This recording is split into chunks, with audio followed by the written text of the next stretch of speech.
Alright, what's up guys? Welcome back to another video. Today, I'm going to be talking about Luffy versus Krillin.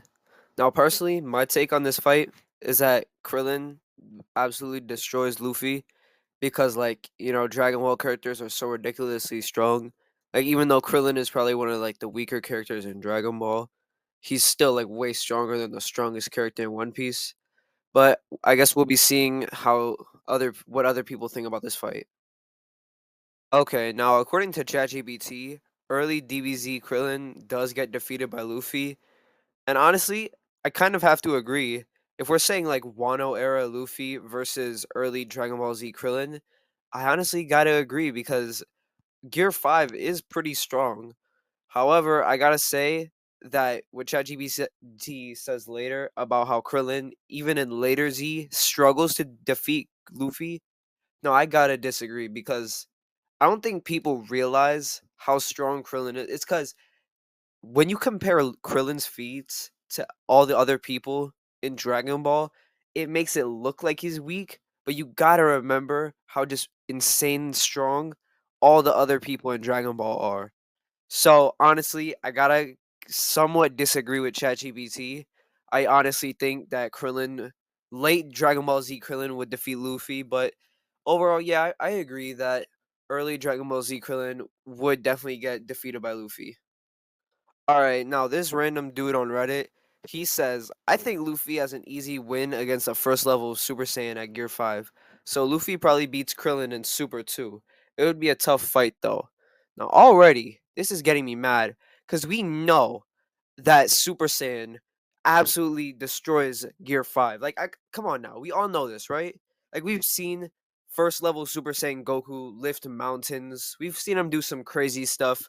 Come on now. Like, we already know that the power in Dragon Ball is absolutely insane. Like, we know Master Roshi, who is objectively weaker than first level Super Saiyan, he blew up the moon in early Dragon Ball.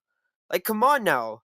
Luffy is not competing with first level Super Saiyan. So now this dude goes on to say, so Luffy probably beats Krillin in Super 2. It would be a tough fight though. No, it wouldn't. Krillin uses one Kamehameha and Luffy is done for. No argument. Alright, he also said, that said, One Piece does lose across the board to Dragon Ball. Okay, I agree. Honestly, Dragon Ball destroys One Piece objectively. I doubt Zoro could beat Trunks at his first appearance with the sword, and the rest of the crew is just gonna get wrecked by Super Saiyans. Sanji doesn't stand a chance as soon as a punch is thrown. And I know Goku, Vegetables, and Boo would wreck every OP character you could name.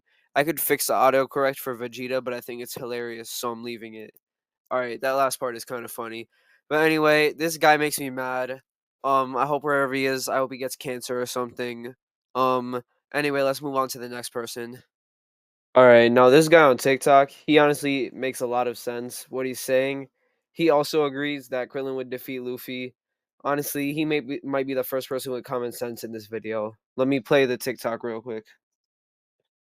Anything that brings you to the conclusion that Krillin can breathe the same air as Luffy, you are in crazy town. I'm sorry, Brian, but we're gonna have to shut down the Krillin downplay as fast as possible. There is no universe where Luffy is coming even close to Krillin's level of power, even in Gear 5. To put it in simple terms, Master Roshi with a power level of 139 was capable of blowing up the moon after charging up to max power. This is one of the few times that power scaling in Dragon Ball is super consistent, as Piccolo with a power level of only around 400 was also capable of blowing up the moon pretty effortlessly. And as shown here with this Daizenshu guide, by the time the Saiyans arrived, Krillin's max power level was 1,770. That is more than 10 times the power level it took Master Roshi to blow up the moon. Then, Krillin goes to planet Namek and gets his potential awakened by Guru, therefore raising his power level all the way up to 13,000 as shown by this Daizenshu guide. And Krillin actually gets way stronger the longer the Namek Namek saga goes on, having his potential awakened wasn't just a one-time boost, it helps him grow much stronger as time passes. This is proven by Krillin being able to handle Ginyu and Goku's body, who was stated to have a power level of 23,000, and even Vegeta himself says that Krillin keeps growing stronger the more he fights. And by the end of the Namek saga, Krillin's power level reaches 75,000.